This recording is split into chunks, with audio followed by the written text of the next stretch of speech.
this is me changing the crankshaft sensor and also the tensioner pulley. I took it off. I needed to change that too. The hardest thing for me is getting these electrical connectors off, and this one right here is really rough. See that little white thing right there?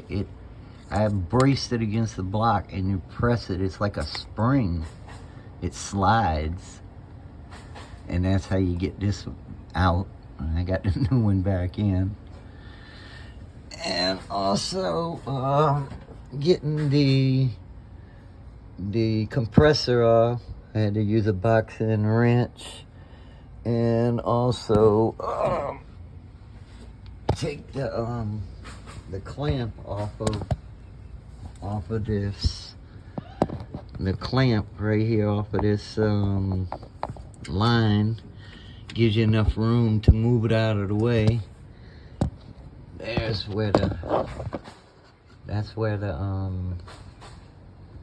crankshaft sensor goes, and also the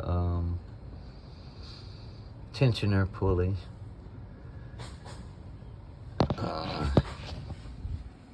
Hope this helps. It was rough for me.